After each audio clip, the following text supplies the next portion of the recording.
Isang gabi pumasok ako sa third floor namin at meron akong nahuli. Tignan nyo nga, nagtatago ako. Bigla naman sumilip itong si Tutoy. At bigla ako nakitang sobrang level up na pormahan ng bata na to. Hindi na ata basketball gagawin na ito, magmumodel na ata. Isang araw may mga kabataan at mga estudyante na nagpa-picture sa amin. Ayan nga sila yung mga kinakausap ni Kuya Ron. Pagkatapos nun ay tinik na ni Kuya Ron ng opportunity para i-share ang gospel. Ganitong paraan ay nagtatanim na tayo ng salita ng Diyos sa mga tao. Maaaring corny at baduy sa paningin to ng iba. Pero alam nyo guys, kapag na kay Lord ka na ng totoo, eto na yung mga hinahanap mo. To save souls for the kingdom of heaven. Yun na ang magiging mission mo. Wala silang kaalam-alam. Ang hindi nila alam ay naitatanim na sa puso nila. And one day, bubunga to. Kung kailan man yon, hindi natin alam. Si Lord na ang bahala dun. Ang trabaho lang natin ay magtanim. Always remember lang na hindi dapat natin pinipilit. May sariling timing si Lord sa bawat tao. Kapag ayaw pa, okay lang. Ipag-pray mo na lang. Pero kung magkaroon kayo ng mga katulad ng mga bata na to na nakikinig naman, then take that opportunity. Anyway guys, bago natin ituloy ito, ay meron muna akong gustong i-share sa inyo. Sabi sa Psalm 113 verse 3, "From the rising of the sun to its setting, the name of the Lord is to be praised." Ibig sabihin, simula kanan hanggang kaliwa, simula silangan hanggang kanluran, from east to west, lahat ng tao nasa loob nun shall praise the Lord. Parte ka ba nun? Oo, mayaman ako Coach Mav, hindi ko kailangan yan. Kaso nasa loob ka ng pagitan ng pagsikat at paglubog ng araw. Ibig sabihin kasama ka dito. Kahit sino ka pa. May-ari ka ng isang malaking kumpanya, kasama ka dito. Janitor ka sa isang kumpanya, kasama ka dito.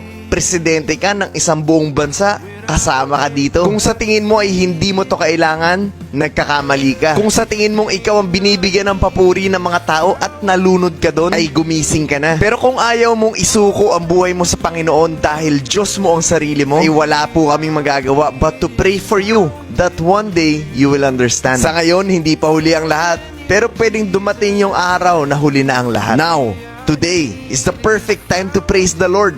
Hindi bukas, hindi sa isang araw, hindi next week, hindi sa isang taon. So give Him praise because you are still breathing and nagising ka ngayong araw na to. So sana malinaw at naiintindihan nyo talaga yung message ng video na to. Isang gabi guys, meron ako narinig na maingay dito sa taas, kaya naman agad kong inakyat. Nagtatago pa nga ako pero bigla naman sumilip itong si Tutoy, nahuli tuloy tayo. Siya pala yung maingay. At alam nyo ba guys kung bakit maingay? Pumuporma pala, nagtitiktok yung dalawa, si Coach Rene at saka itong si Tutoy. Dumating na daw kasi yung pantalon na in-order nila sa TikTok. Tignan nyo naman, parang talagang pinagbiyak. At habang nandito nga ako ay merong naisip bigla itong si Tutoy. Nakakita ng black leather shoes at biglang sinuot. Pagkasuot niya ay ito nga ang naging itsura niya. Grabe naman. Ibang klase yung aura mo ngayon, Toy. Hindi ko akalain na bagay din pala sa iyan. Tinakin pa talaga. Grabe ang linis. Marunong magdala tong bata na to. Bigla namang umakyat itong si Uncle Joey nang makita niya. Tawa siya ng tawa sa nakita niya. Oh, parehas na talaga. May sariling galawan tong dalawa na to. Pero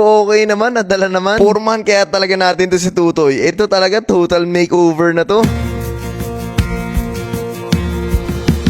Who am I that the maker of heaven would love me and know me by name?